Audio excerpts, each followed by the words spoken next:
ஆண்டவர் நல்லவர். ஆமென். ஓகே, இந்த காலை வேளையிலும்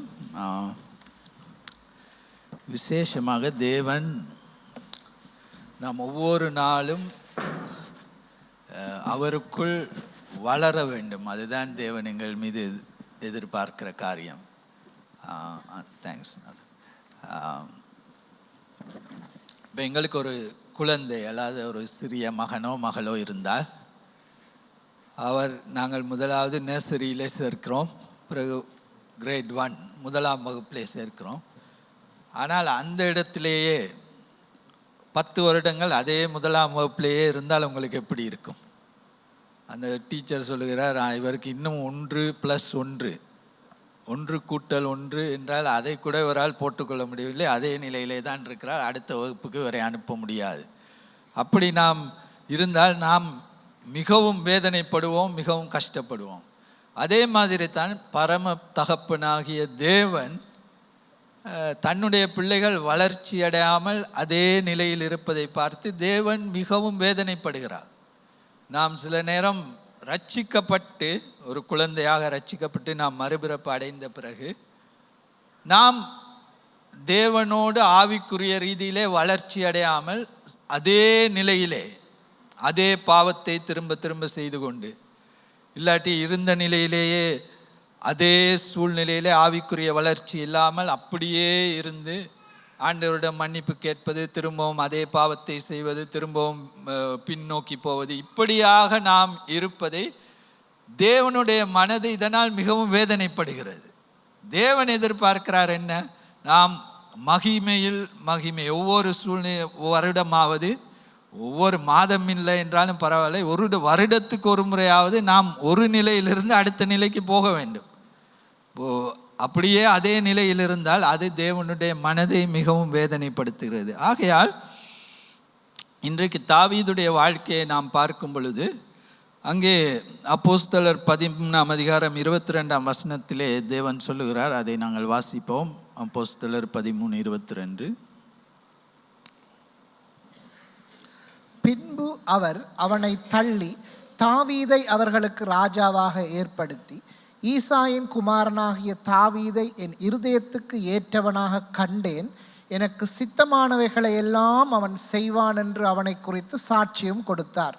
ஆமாம், இப்போ தாவீது ஒரு முழுமையான மனிதன் அல்ல. தாவீதுடைய வாழ்க்கையிலே பல குறைகள் இருந்ததை நாம் பார்க்கிறோம். ஆனால் இந்த இடத்திலே ஆண்டவர் சொல்லுகிறார், தாவீது என இருதயத்துக்கு ஏற்றவனாக கண்டேன். அப்போ தேவன் சொல்லுகிறார், தாவீது என்னுடைய இருதயத்துக்கு ஏற்றவன். தாவீது தேவனுடைய இருதயத்துக்கு ஏற்றவனாக இருந்ததன் காரணம் என்ன? அவன் பல பிழைகளை செய்தாலும், பல பாவங்களை செய்தாலும், அவன் தேவனை நெருங்கி அவனுடைய வாழ்க்கை முன்னோக்கி போய்கொண்டிருந்தது.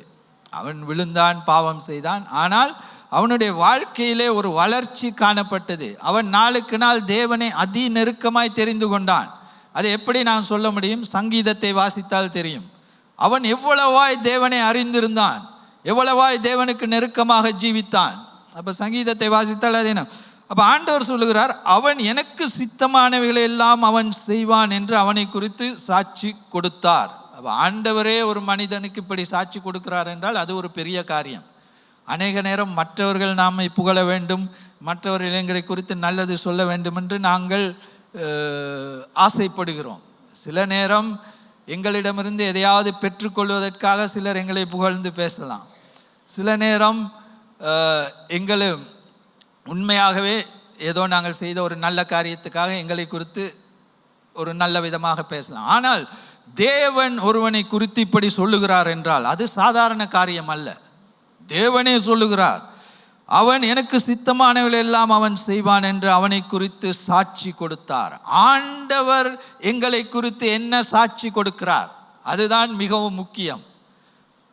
இயேசு சொன்னார், மனுஷர்கள் என்னை பற்றி கொடுக்கிற சாட்சியை குறித்து நான் கவலைப்படுவதே இல்லை.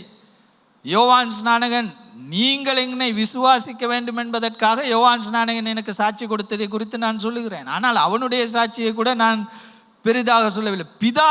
பிதாவானவர் என்னை குறித்து என்ன சொல்லுகிறார்? இன்றைக்கு எம்முடைய கவலை என்ன? மனுஷர் என்னை குறித்து என்ன சொல்லுகிறார்கள்?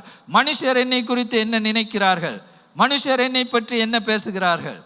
அதை குறித்து தான் நாம் அதிகமாக கவலைப்படுகிறோமே தவிர தேவன் என்னை குறித்து என்ன சிந்திக்கிறார், இதை நாம் யோசித்தோம் என்றால் தேவன் என்னை குறித்து என்ன. இன்னைக்கு அநேக நேரம் நாம் என்ன செய்கிறோம், மனுஷர் முன்பு நாம் பக்திமானாக, நல்லவர்களாக, பரிசுத்தவான்களாக நாம் காட்ட ஆசைப்படுகிறோம். அது யார்? பரிசேயர் தான் அப்படி செய்தார்கள். மனுஷருக்கு முன்பாக ஜெபித்தார்கள், மனுஷருக்கு முன்பாக உபவாசித்தார்கள், மனுஷருக்கு முன்பாக காணிக்கை கொடுத்தார்கள், எல்லாம் மனுஷருக்கு முன்பாக. ஏன்? மனுஷருடைய முன்பாக அவர்கள் பெருமை அடைய வேண்டும். ஆனால் நாம் தேவன் என்னை பார்த்து சாட்சி கொடுக்க வேண்டும் என்று நாம் சிந்திக்க ஆரம்பித்தால் யாரும் இல்லாத இடத்திலும் நாம் தேவனை பிரியப்படுத்துவோம். நாம் தனிமையாக இருந்தாலும் தேவனை பிரியப்படுத்துவோம். யாரும் கிறிஸ்தவர்கள் இல்லாத இடத்திலும் நாம் தேவனை பிரியப்படுத்துவோம்.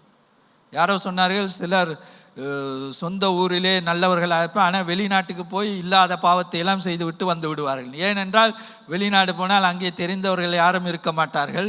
ஆகையால் நாம் இஷ்டம் போல வாழ்ந்து பாவங்களை செய்து வந்து விடலாம் என்று சிந்திக்கிறார்கள். ஆனால் தேவனுக்கு பயப்படுகிற ஒரு மனுஷன் உலகத்தின் கடைசி பரியந்தத்துக்கு போனாலும் அவன் சொல்லுவான், ஆண்டவர் என்னை பார்த்து கொண்டிருக்கிறார், அவருக்கு முன்பாக நான் பாவம் செய்ய மாட்டேன், பிழையானதை செய்ய மாட்டேன். அதுதான் உண்மையான ஆவிக்குரியவன். மற்றவன் மற்ற விதத்திலே மனுஷருக்கு முன்பாக பெருமையை நாட, மனுஷருடைய புகழ்ச்சியை பெறுவதற்காக நாம் கிரியை செய்தால் அது வேதம் சொல்ல அவன் மாயமாலக்காரர்கள். பரிசேயரும் மாயமானவர்கள், டிசீவர்ஸ் என்று ஆண்டவர் சொன்னதன் காரணம் என்ன? அவர்கள் மனுஷருடைய புகழ்ச்சியை நாடினார்கள். ஆகையால் நான் இந்த காலை வேளையிலே உங்களுக்கு சொல்வது, முதலாவது மனுஷர் உங்களை என்ன சிந்திக்கிறார்கள் என்று கவலைப்பட வேண்டாம். மனுஷருடைய சாட்சியை குறித்தும் கவலைப்பட வேண்டாம். மனுஷர் இன்றைக்கு உங்களை நல்லவர்கள் என்று சொல்லுவார்கள், நாளைக்கு நீங்கள் பிழையானவர் என்று சொல்லுவார்கள். இன்றைக்கு உங்களை புகழ்ந்து பேசுவார்கள், நாளைக்கு உங்களை இகழ்ந்து பேசுவார்கள். இன்றைக்கு உங்களுக்கு சார்பாக இருப்பார்கள், நாளைக்கு உங்களுக்கு எதிராக இருப்பார்கள். ஆனால் தேவனுக்கு முன்பாக நீங்கள் ஜீவித்தால் ஆண்டவர் உங்களை ஒருபோதும் கைவிட மாட்டார். ஆண்டவர் உங்களை ஒருபோதும் விட்டு விலகி போக மாட்டார். ஆண்டவர் உங்களோடு நிற்பார். அநேக நேரங்களிலே சில நேரம் சபையிலோ ஏதாவது பிரச்சனை வரும்போது நாங்கள் யாராவது ஒரு 2-3 பேரோடு அந்த காரியத்தை குறித்து கதைத்து இவர்கள் எல்லாம் எனக்கு சார்பாக நிற்க வேண்டும் என்று நாங்கள் ஒரு சிலரோடு போய் காரியத்தை கதைக்கிறோம். ஏன்? அவர்களுடைய சப்போர்ட்டை நான் பெற்றுக்கொள்ள வேண்டும். நான் உங்களுக்கு சொல்லுகிறேன், நீங்கள் யாருடைய சப்போர்ட்டை பெற்றாலும், சீனியர் பாஸ்டருடைய சப்போர்ட்டை பெற்றாலும், ஆண்டவர் உங்கள் பக்கம் இல்லாவிட்டால் அது உங்களுக்கு தோல்வியாகத்தான் முடியும். மனுஷருடைய என்ன சொல்லுவது, மனுஷருடைய அபிப்பிராயமோ சப்போர்ட்டோ எங்களுக்கு தேவையில்லை. எங்களுக்கு என்ன தேவை? தேவனுடைய கரம் எங்களோடு இருக்க வேண்டும். ஆண்டவர் எங்களுக்கு சார்பாக நிற்க வேண்டும். ஆண்டவர் எங்களோடு இருந்தால் நாம் ஒருவனாய் இருந்து 1000 பேரையும் விரட்டலாம், 10,000 பேருக்கு எதிராக நிற்கலாம். ஒரு கோலியாத்தை நாம் கொலை செய்யலாம், ஒரு சிங்கத்தை நாம் வாயை கிழித்து கொன்று போடலாம், ஒரு கரடியை கொன்று போடலாம். ஆண்டவர் எங்களோடு நிற்காவிட்டால் ஒரு சிறிய எலியை பார்த்தால் கூட நாம் பயந்து ஓடிவிடுவோம். விளங்குகிறது? ஆகையால் நாம் மனுஷரை குறித்து இன்றைக்கு அநேகர் என்ன மனுஷர் என்னை பற்றி, அதுதான் எங்களுடைய பெரிய கவலையாக இருக்கிறது. ஆனால் தாவீதை பொறுத்தவரையிலே தாவீது சொன்ன தேவன் என்னை குறித்து என்ன நினைக்கிறார், அதுதான் மிகவும் முக்கியம்.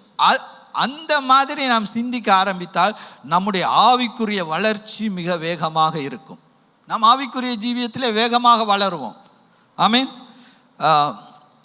2வது நாம் பார்க்கிறோம், தாவீது சில நல்ல குணாதிசயங்கள் தாவீது வாழ்க்கையில் இருந்தது. ஒன்று, அவன் முதலாவது ஆண்டவர் கொடுத்த சிறிய காரியத்திலே அவன் உண்மையுள்ளவனாய் இருந்தான். இப்போ 1 சாமுவேல் 16ஆம் அதிகாரம் 11ஆம் வசனம். 1 சாமுவேல் 16:11 அதை வாசிப்போம். அப்பொழுது சாமுவேல் தைலக்கொம்பை எடுத்து அவனை அவன் சகோதரர் நடுவிலே அபிஷேகம் பண்ணினான். அந்நாள் முதற்கொண்டு கர்த்தருடைய ஆவியானவர் தாவீதின் மேல் வந்து இறங்கி இருந்தார். என்ன 16:11 ஒன்று சாமுவேல். உன் பிள்ளைகள் இவ்வளவு தானா என்று ஈசாயை கேட்டான். அதற்கு அவன், இன்னும் எல்லாருக்கும் இளையவன் ஒருவன் இருக்கிறான், அவன் ஆடுகளை மேய்த்து கொண்டிருக்கிறான் என்றான். அப்பொழுது சாமுவேல் ஈசாயை நோக்கி, ஆள் அனுப்பி அவனை அழைப்பி, அவன் இங்கே வருமட்டும் நான் பந்தி இருக்க மாட்டேன் என்றான். ஆமாம், இங்கே சாமுவேல் வந்து இஸ்ரவேல் தேசத்தின் அடுத்த ராஜாவை அபிஷேகம் பண்ணும்படியாக சாமுவேல் தேவன் இந்த இடத்துக்கு அனுப்புகிறார். அப்போ அங்கே அந்த தாவீதுடைய வீட்டுக்கு அவன் வந்தபோது, ஜெசி தான் தாவீதுடைய தகப்பன். வந்த பொழுது தாவீதுக்கு பல மகன்மார் இருந்தார்கள். அவர்கள் எல்லோரையும் கொண்டு வந்து சாமுவேலுக்கு முன்பாக அவன் நிறுத்தின பொழுது சாமுவேல் முதலாவது மனுஷனை, அவன் நல்ல வாட்ட சாட்டமாக உயரமாக அவன் இருந்த பொழுது அவனை அபிஷேகம் பண்ண சாமுவேல் சென்றார். உடனே ஆவியானவர் சொன்னார், இவன் அல்ல. அப்போ முக்கியமாக தேவன் அந்த இடத்துல சொன்ன ஒரு காரியம் என்ன? மனுஷன் வெளித்தோற்றத்தை பார்க்கிறான், ஆனால் ஆண்டவரோ என்னத்தை பார்க்கிறாரு? இருதயத்தை பார்க்கிறார். இருதயத்தை வேற யாராலையும் பார்க்க முடியாது. கொஞ்சம் கணிச்சிக்கலாம். ஓரளவு ஆவிக்குரிய முதிர்ச்சி வளர்ச்சி இருந்தால் ஒரு மனுஷனுடைய இருதயத்தில் என்ன இருக்கிறது என்பதை கணித்து கொள்ள முடியும். எப்படி கணிக்க முடியும்? இருதயத்தின் நிறைவினாலே என்ன செய்யும்? வாய் பேசும். அப்போ அந்த வாயில் என்ன வெளியே வருதுன்னு எல்லாராலையும் முடியாது. ஆனால் ஓரளவு ஆவிக்குரிய முதிர்ச்சி உள்ளவர்கள் வாயிலிருந்து என்ன வருகிறது என்பது இருதயத்தில், அது வந்து அதுக்காக எல்லாரையும் நாங்கள் போய் ஜட்ஜ் பண்ண முடியாது, விளங்குதா? அது வந்து ஒரு ஆவியில் முதிர்ச்சி உள்ள தேவனோடு ஒரு நடக்கிற மனுஷனுக்கு வாயிலிருந்து வெளிவருகிற வார்த்தையிலிருந்து இருதயத்தில் என்ன இருக்கிறது என்பதை கண்டுகொள்ள முடியும். ஆனால் அது ஓரளவு தான் யூகிக்கலாம். ஆனால் எல்லாவற்றுக்கும் மேலாக மனுஷன் வெளித்தோற்றத்தை பார்க்கிறான், ஆனால் தேவனோ என்ன செய்கிறார்? இருதயத்தை பார்க்கிறார். அப்போ தாவீதுக்கு பல அண்ணன்மார்கள் இருந்தார்கள், திறமைசாலிகள், வாட்டசாட்டம் உள்ளவர்கள், தாவீதை விட உயரமானவர்கள் எல்லாம் இருந்தார்கள். அதனால் ஜெசி தாவீதுடைய தகப்பன் என்ன யோசித்தான்?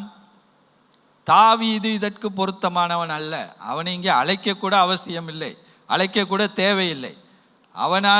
அவன் இஸ்ரவேலுக்கு ராஜாவாக மாற முடியாது. ஆனால் சாமுவேலுக்கு ஆவியானவர் என்ன சொன்னார்? ஜெசி இடத்துல உனக்கு இன்னொரு மகன் உண்டா? உடனே சொன்னான், ஆமாம். அவன் என்ன செய்கிறான்? ஆடுகளை மேய்த்து கொண்டிருக்கிறான். அப்போ இரண்டாவது முக்கியமான காரியம் என்ன? மனுஷர் எம்மை புறக்கணிக்கலாம், மனுஷர் எம்மை ஏற்றுக்கொள்ளாமல் இருக்கலாம். இன்றைக்கு நாம் வாழுகிற உலகத்திலே அநேகர் என்ன செய்யுது? பணம் படைத்தவர்கள், படித்தவர்கள், நல்ல குடும்ப பின்னணியிலிருந்து வந்தவர்கள், இல்லாட்டி நல்ல வேலை இவர்களால் தான் சில காரியங்கள் முடியும் என்று உலகத்திலே சில அபிப்பிராயங்கள் உண்டு. ஆனால் சபைக்குள்ளே தேவன் சிறுமையானவர்களை கூட எடுத்து வல்லமையான காரியங்களை தேவனால் செய்ய முடியும். ஆனால் என்ன முக்கியமான காரியம்? நாம் நம்முடைய இருதயத்திலே தேவனுக்கு உண்மையுள்ளவர்களாக இருக்க வேண்டும். அதை விட்டு நாம் மற்றவர்களை பார்த்து என்ன சொல்வது? கிரிட்டிசைஸ் என்ன தமிழ் வார்த்தை? விமர்சனம். மற்றவர்களை பார்த்து விமர்சனம் செய்து கொண்டிருப்பதை தவிர்த்து நாம் நம் இருதயத்திலே தேவனுக்கு நான் சரியாக இருக்கிறேனா, யாரும் பார்க்காத நேரத்திலே நான் சரியானதை செய்கிறேனா, இல்லாவிட்டால் இங்கே யாருமே இல்லை, இந்த இடத்துல ஒரு லஞ்சத்தை கொடுத்து தப்பித்து விடுவோம், சர்ச்சில் யாரும் இல்லை பார்க்கல, அந்த மாதிரி நான் கிரியை செய்கிறேனா, இல்லாவிட்டால் இந்த இடத்திலே தேவன் என்னை பார்த்து கொண்டிருக்கிறார், ஆகையால் நான் சரியான காரியத்தை தான் செய்வேன். அப்படியாக நாம் செய்து இருதயத்திலே தேவனுக்கு சரியாக இருக்கும் பொழுது தேவன் எம்மை உயர்த்துவார், தேவன் உங்களை எடுத்து வல்லமையாக பாவிப்பார். அதை யாராலும் தடுக்கவும் முடியாது, அதை யாராலும் நிறுத்தவும் முடியாது. ஏன்? தேவன் உங்கள் பக்கம் இருக்கும் பொழுது உங்களை எதிர்த்து நிற்பவன் யார்? யாராலும் எதிர்த்து நிற்க முடியாது. என் தேவன் வல்லமையுள்ளவர். ஒரு மனிதனோடு தேவன் இருக்கிறார் என்றால் அவன் இந்த உலகத்தில் உள்ள எல்லாரையும் விட பலசாலியான மனிதன் அவன்தான். ஏனென்றால் வானத்தையும் பூமியும் படைத்த தேவன் அவனோடு இருக்கிறார். அப்போ நாம் தேவனுக்கு உண்மையாக இருக்கும் பொழுது தேவன் நம்மை எடுத்து பாவிக்க முடியும். அப்போ இங்கே முதலாவது காரியத்தை நாங்கள் பார்க்கிறோம். இந்த 1 சாமுவேல் 16ஆம் அதிகாரம் 16ஆம் வசனத்திலே அங்கே இன்னும் அப்போ அவர் சொல்கிறார், இன்னும் எல்லோருக்கும் இளையவன் ஒருவன் இருக்கிறான், அவன் ஆடுகளை மேய்த்து கொண்டிருக்கிறான். அப்போ முதலாவது என்ன, அவனுக்கு கொடுத்த சிறிய வேலையை அவன் சரியாக செய்து கொண்டிருந்தான். ஒரு சின்ன ஒரு 5-6 ஆடுகள். அதுதான் தாவீது அந்த யுத்த களத்துக்கு போன போது அங்கே கோலியாத் நின்று எல்லோரையும் நான் உங்களையெல்லாம் அழித்து போடுவேன் என்று சொல்லி கொண்டிருந்த பொழுது தாவீதுடைய ஒரு அண்ணன் ஏளனமாக தாவீதை பார்த்து கேட்கிறான், அந்த 2-3 ஆடுகளை விட்டு விட்டு நீ இங்கே வந்து என்ன கதைத்து கொண்டிருக்கிறாய்? அப்போ என்ன, ஒரு கொஞ்சம் ஆடுகளை தகப்பன் கொடுத்தார், இதை நீ பார்த்துக்கொள். அப்போ அதை அவன் சரியாக செய்து கொண்டிருந்தான். அந்த ஆடுகளை பார்த்து கொண்டிருந்த பொழுது அங்கே கரடி வந்தது, சிங்கம் வந்தது. அவைகளை கொன்று அவன் என்ன செய்தான்? அவைகளை கொன்றான் என்றால் என்ன அர்த்தம்? அவன் தனக்கு மரித்தான் என்று அர்த்தம். தன்னுடைய ஜீவனை அவன் நேசிக்கவில்லை. இது பழைய ஏற்பாட்டிலே சிலுவையின் அடையாளம். என்ன, அவன் தன் உயிரை பணயம் வைத்தான். தன்னையும் தனக்காக மரித்து அந்த ஆடுகளை காப்பாற்றினான். அப்போ அவன் அந்த சிறிய வேலையிலும் ஆண்டவருக்கு உண்மையாக இருந்தான். அப்போ நான் உங்கள்கிட்ட கேட்குற ஒரு காரியம், நீங்கள் உங்களுக்கு கொஞ்சமாக கொடுத்துருக்கிற எல்லா காரியத்திலையும் ஆண்டவருக்கு நாம் உண்மையாக இருக்கிறோமா? ஆண்டவர் கொடுத்துருக்கிற கொஞ்சம் பணத்திலே, ஆண்டவர் கொடுத்துருக்கிற எங்களுடைய குடும்பத்திலே, எங்களுடைய வீட்டிலே, ஆண்டவர் கொடுத்துருக்கிற வேலையிலே நாம் உண்மையாக இருக்கிறோமா? சில நேரம் நாம் சபையில் அநேக காரியங்களை செய்ய ஆசைப்படுகிறோம். ஆனால் முதலாவது நாம் வீட்டிலே நாம் சரியாக இருக்க வேண்டும், சாட்சியாக இருக்க வேண்டும். இயேசு கிறிஸ்து 12 வயதிலே ஆலயத்திலே அந்த மூப்பர்கள் எல்லோரோடும் அவர் என்ன சொல்கிறது, வேத வசனங்களை பேசி அங்கே அவர்களோடு என்ன சொல்றது, ஒரு உரையாடலில் ஈடுபட்டிருந்தார். அவர்களே வியந்து போனார்கள். என்ன வியந்து போனார்கள்? இப்படிப்பட்ட ஒரு சிறிய பையன், 12 வயது பையன் எப்படி இவ்வளவு வேத ஞானம் உள்ள ஒருவனாக ஒரு சின்ன பையன் எப்படி இருக்கிறான்? ஆனால் அவ்வளவு வேத அறிவு இருந்தது என்று தேவன் உடனே அவரை ஊழியத்துக்கு அனுப்பிவிடவில்லை. எப்பொழுது இயேசு கிறிஸ்துவின் ஊழியம் எப்போது ஆரம்பித்தது? எத்தனையாவது வயது? 30 வயது. அப்போ அந்த 12 வயதிலிருந்து 30 வயது வரை அவர் எங்கே இருந்தார்? நாசரேத்திலே வீட்டிலே தான் இருந்தார். என்ன செய்து கொண்டிருந்தார்? தச்சு வேலை செய்து கொண்டிருந்தார்.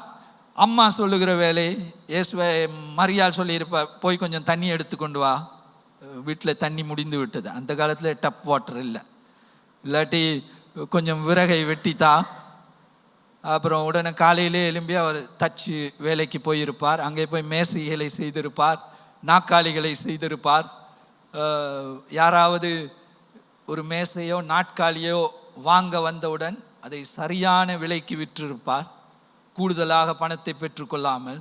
இல்லாவிட்டால் ஒரு உடைந்த நாற்காலியை உண்மையை சொல்லி, இந்த நாட்காலி உடைந்திருக்கிறது, சில அதை உடைஞ்சிருந்தால் அதை கொஞ்சம் பெயிண்ட்டை பூசி கவர் பண்ணி ஒரு பொய்யை சொல்லி அதே விலைக்கு விற்கிறாக்கள் இருக்கிறாங்க. ஆனால் இவர் உண்மையை சொல்லி, இது கொஞ்சம் உடைஞ்சிருக்கு, இது விருப்பம்னா நீங்கள் வாங்குங்க, இல்லாவிட்டால் அடுத்த கிழமை வாங்க, இதோட புதுசாக ஒரு நாற்காலி செஞ்சு தாரேன்.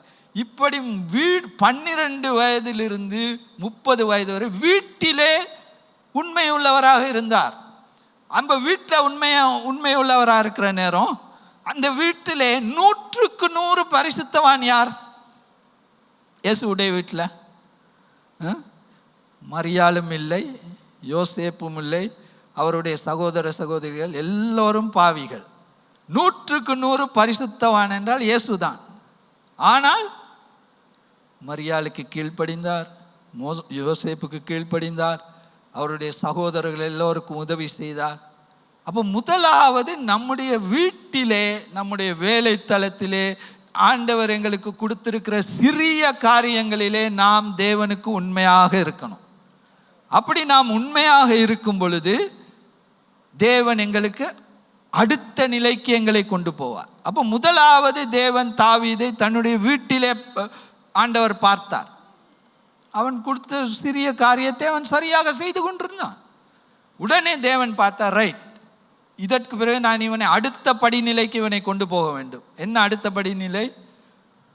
இஸ்ரவேல் தேசத்தின் சேனைகளுக்கெல்லாம் இவன் அதிபதியாக. அப்போ அதுதான் நான் பார்க்குறோம். சாமுவேல் 17ஆம் அதிகாரம் 26ஆம் வசனத்தை நாம் வாசிப்போம்.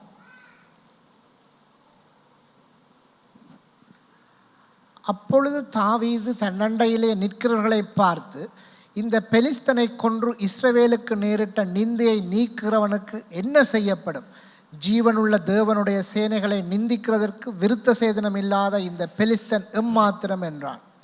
சரி, அப்போ இங்கே பார்க்குறோம், இவன் சொல்ல ஜீவனுள்ள தேவனுடைய சேனைகளை நிந்திக்கிறதற்கு விருத்த சேதனம் இல்லாத இந்த பெலிஸ்தன் எம்மாத்திரம் என்றான்.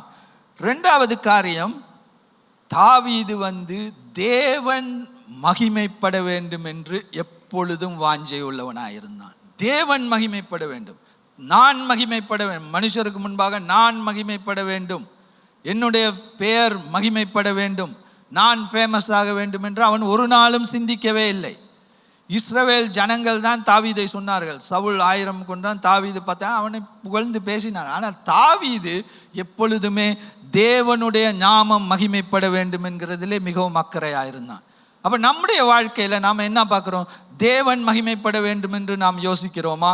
இல்லை என்றால் நான் மகிமைப்பட வேண்டும் என்று நாம் யோசிக்கிறோமா? சில நேரம் நம்ம சுயமாக நான் மகிமைப்பட வேண்டும் என்று யோசித்தால் அது லூசிஃபருக்கு சமன், சாத்தானுக்கு சமன். சாத்தான் என்ன செய்தான்? நான் மகிமைப்பட வேண்டும். ஆண்டவர் அவனுக்கு ஒரு நல்ல இடத்தை கொடுத்து வைத்திருந்தார், நல்ல தாளந்துகளை கொடுத்து வைத்திருந்தார், எல்லா தூதர்களிலும் மேலான தூதனாக அவன் காணப்பட்டான். அவனுக்கு இந்த வர்ஷிப் இதுல எல்லாம் அவனுக்கு நல்ல தாளந்துகளை ஆண்டவர் கொடுத்திருந்தார். அப்படியெல்லாம் கொடுத்திருந்தும் அவன் என்ன, அதிலே அவன் திருப்தி அடையவில்லை. அவன் என்ன செய்தான்? நான் ஆண்டவருக்கு தானே எல்லா மகிமையும் போய்கிட்டு இருக்கு, வர்ஷிப், அது எனக்கு வேண்டும். நான் வானத்துக்கு மேலே ஏறுவேன், உன்னதமானவருக்கு ஒப்பாவேன், அவருடைய மகிமை எனக்கு வேண்டும். அதுதான் அவனுடைய வீழ்ச்சியின் ஆரம்பம். ஆண்டவர் அவனை கீழே தள்ளினார். ஆகையால் நாம் மிகவும் தேவனோடு நடக்கும் பொழுது நாம் மிகவும் கவனமாக இருக்க வேண்டும். ஆண்டவருக்கு மகிமையை எப்பொழுதுமே கொடுக்கிறவர்களாக நாம் இருக்க வேண்டும். ஒரு நாளும் தேவனுடைய மகிமையை நாம் தொடக்கூடாது. ஆண்டவர் எல்லாவற்றையும் எங்களுக்கு கொடுப்பார், ஆனால் அவருடைய மகிமையை ஒரு நாளும் தேவன் எங்களுக்கு கொடுக்க மாட்டார். ஆனால் நாங்கள் என்ன பார்க்கிறோம்? நாம் ஆதாமின் பிள்ளைகள், ரட்சிக்கப்படுவதற்கு முன் ஆதாமின் பிள்ளைகளாக இருக்கிறோம். ரட்சிக்கப்பட்ட பின்பு ஆவியின் நிறைவு இல்லாவிட்டால் நாமும் லூசிஃபரை போல் என்னுடைய நாமம் மகிமைப்பட வேண்டும், நான் உயர்த்தப்பட வேண்டும், நான் ஃபேமஸ் ஆக வேண்டும், ஜனங்களுக்கு முன்பாக நான் பிரகாசிக்க வேண்டும். இப்படியான தவறான ஆசைகள், எண்ணங்கள் எங்களுக்குள்ளே வருவதற்கு நிறைய வாய்ப்பு உண்டு. அதற்கு நாம் ஒரு நாளும் இடம் கொடுக்கக்கூடாது. அப்போ தாவீது இங்கே என்ன பார்த்தா, இப்போ இந்த பெலிஸ்தனை கொன்றால் என்ன கிடைக்கும்? என்ன கிடைக்கும்? முதலாவது ராஜாவுடைய மகளை திருமணம் செய்து கொடுப்பார்கள், சரியா? ரெண்டாவது நிறைய பணம் கிடைக்கும், பொக்கிஷம். மூன்றாவது அந்த குடும்பத்துக்கு டேக்ஸ் பே பண்ண தேவையே இல்லை. டேக்ஸ் எக்ஸம்ஷன் நம்ம பார்ப்போம். அந்த நான் நினைக்கிறேன் இது 25 நினைக்கிறேன். 1 சாமுவேல் 17ஆம் அதிகாரம் 25ஆம் வசனம் வாசிங்க.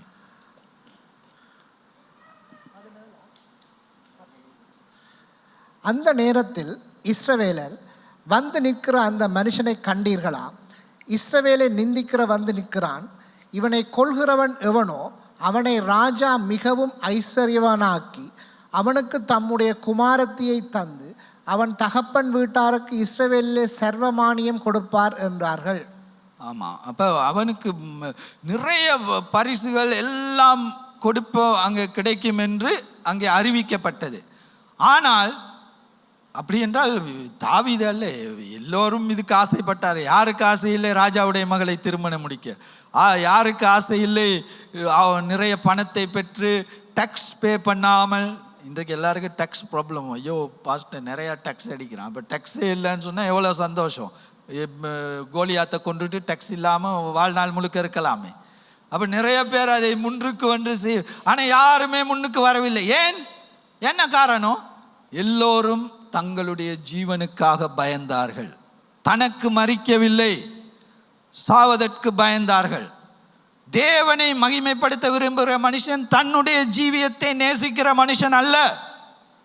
அவன் தன் உயிரையும் தேவனுடைய மகிமைக்காக கொடுக்க தயாராக இருப்பான். அப்போ தாவீது இந்த பணத்துக்கு ஆசைப்பட்டு, ராஜாவின் மகளுக்கு ஆசைப்பட்டு, இல்லாவிட்டால் வரி விலக்கு எனக்கு கிடைக்கும் என்று ஆசைப்பட்டு அங்கே பெலிஸ்தனை கொல்ல வரவில்லை.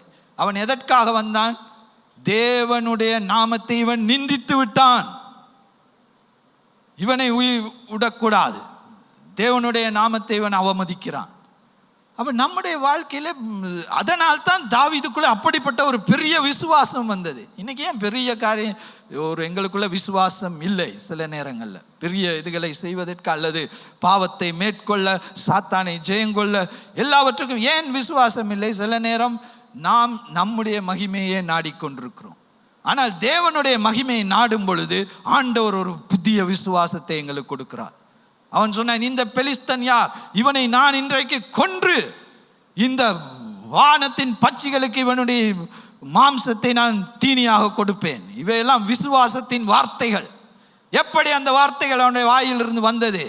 ஏனெனில் அவன் தேவனை மகிமைப்படுத்த வேண்டும். அப்போ இந்த காலை வேளையில் நான் உங்கள்கிட்ட கேட்குறேன், நான் உங்களுக்குள்ள அந்த மாதிரியான ஒரு வாஞ்சை இருக்கா? நான் தேவனுடைய மகிமைக்காக வாழ வேண்டும், என்னுடைய வாழ்க்கையிலே தேவன் மகிமைப்பட வேண்டும். அப்படியாக நாம் சிந்திக்கும் பொழுது தேவன் எங்களுக்கு ஒரு வல்லமையான விசுவாசத்தை கொடுப்பார். ஹல்லேலூயா. ஆண்டவரை மகிமைப்படுத்த தேவன் விசுவாசத்தை கொடுப்பார், தேவன் பலத்தை கொடுப்பார், தேவன் தைரியத்தை கொடுப்பார். இயேசு அங்கே யோவான் 5ஆம் அதிகாரம் 44ஆம் வசனத்தில் ஏன் விசுவாசம் இல்லை என்ன, அதை கொஞ்சம் வாசிப்போமா? யோவான் 5:44. அதோட முடிக்கிறேன். I think my time is up. தேவனாலே மாத்திரம் வருகிற மகிமையை தேடாமல் ஒருவரால் ஒருவர் மகிமையை ஏற்றுக்கொள்ளுகிற நீங்கள் எப்படி விசுவாசிப்பீர்கள்? தேவனால் வருகிற மகிமையை ஏற்றுக்கொள்ளாமல் ஒருவர் மற்றவரால் வருகிற மகிமையை நீங்கள் தேடினால் நீங்கள் எப்படி விசுவாசிப்பீர்கள்? நாங்கள் ஜனங்களுடைய மகிமை, ஒருவர் மற்றவங்க என்ன புகழ வேண்டும். சில நேரம் அநேக காரியங்கள் நாங்கள் ஜெபிச்சாலும் சில நேரம் தேவனுடைய மகிமையை விட மனுஷர், நான் ஜெபம் பண்ணுறேன், என்ன நினைப்பாங்களோ தெரியலை, இல்லை இன்னைக்கு நான் சேமன் கொடுக்க போகிறேன், என்னை புகழுவாங்களா, என்ன நினைப்பாங்களோ எனக்கு தெரியலை. இப்படியாக நாம் எந்த நேரம் மனுஷன் என்ன நினைப்பான் என்று யோசித்து கொண்டால் எங்களுக்குள் விசுவாசமே வராது. அப்போ முதலாவது நான் எந்த நாளும் காலையிலே ஜெபிக்கிற ஒரு காரியம்தான், ஆண்டவரே மனுஷனுடைய மகிமைக்காக ஜீவிக்காதபடி உம்முடைய மகிமைக்காக ஜீவிக்க நீர் எனக்கு கிருபை செய்யும். நான் முன்னாலே போய் நின்றாலும் உம்முடைய நாமம் தான் மகிமைப்படணும். சரி, அதுக்காக பாஸ்டர் நல்ல சேமன் யாராவது என்கிட்ட சொன்னால் உடனே அவங்களுக்கு முன்னுக்கு நான் ஐயோ எனக்கு மகிமை கொடுக்காதீங்க தேவனுக்கு, அப்படி நான் சொல்ல மாட்டேன். அதை அமைதியாக கேட்டுட்டு வீட்டுக்கு போனோடனே முழங்கால் போட்டு ஆண்டவரே அந்த மகிமையெல்லாம் உமக்கு தான். ஏன், என்ன காரணம்? இது உம்முடைய வசனம், உம்முடைய ஆவியின் நிறைவு, உம்முடைய அபிஷேகம், ஆகையால் இந்த மகிமையெல்லாம் உமக்கு தான் சொந்தம். சரி, அவங்க சொல்லிட்டாங்க, ஆனால் அதை நான் இப்போ உமக்கு கொடுத்துட்றேன். அந்த மாதிரியாக நாம் ஒரு நாளும் மனுஷருடைய மகிமை எதிர்பார்க்காமல் தேவனுக்கு நான் மகிமையை கொடு. பரிசேயருக்கும் இயேசுவுக்கும் அதுதான் வித்தியாசம். அவர்கள் எப்பொழுதும் மனுஷருக்கு முன்பாக அங்கே வீதியிலே ஜெபித்தார்கள். அங்கே மத்தேயு 23:5, இது கடைசி வசனம், இதோட முடிப்போம். ஓகே, 23:5 வாசிங்க.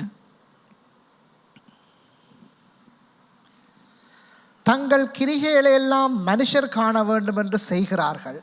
தங்கள் காப்பு நாடாக்களை அகலமாக்கி தங்கள் வஸ்திரங்களின் தொங்கல்களை பெரிதாக்கி. ஓகே, அப்ப தங்களுடைய கிரியைகளை எல்லாம் மனுஷர் நாடும்படி செய்கிறார்கள். அப்ப மனுஷர் பார்க்கும்படியாக நாம் கிரியைகளை செய்யக்கூடாது. ஆமென். தேவனுடைய மகிமைக்காக நான் செய்வேன். அப்படி செய்யும் பொழுது நான் எங்களுக்குள் ஒரு பெரிய விசுவாசத்தை ஆண்டவர் கொடுப்பார். ஹல்லேலூயா. அப்போ தேவன் நம்மிடம் என்ன எதிர்பார்க்கிறது? தாவீது மேல் எவ்வளவு பிழை இருந்தாலும் தாவீது தேவனுடைய மனதுக்கு ஏற்றவன். என்ன காரணம்? அவன் கொஞ்சம் கொஞ்சமாக அவன் ப்ரோக்ரஸ் பண்ணி கொண்டே இருந்தான். அவன் 1ஆம் வகுப்பிலேயே உட்கார்ந்து இருக்கவில்லை. 2ஆம் வகுப்பு போனான், 3ஆம் வகுப்புக்கு போனான். அவன் முதலாவது அவன் ஆடுகளை மேய்த்து கொண்டிருந்தான். அப்போ பிறகு இஸ்ரவேலின் அந்த சேனைகளுக்கு அதிபதியானான். அதற்கு பிறகு அவன் யூதா கோத்திரத்துக்கு முதலாவது ராஜாவானான். அதற்கு பிறகு முழு இஸ்ரவேலுக்கும் அவன் ராஜாவானான். ஒவ்வொரு படிநிலைகளை அவன் கடந்து போனான்.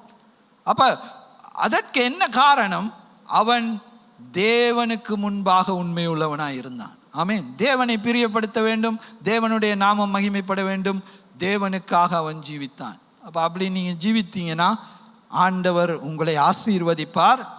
2வது, ஆண்டவருக்கு உங்களுக்கு வைத்திருக்கிற ஆசீர்வாதத்தை யாராலும் நிறுத்தவே முடியாது.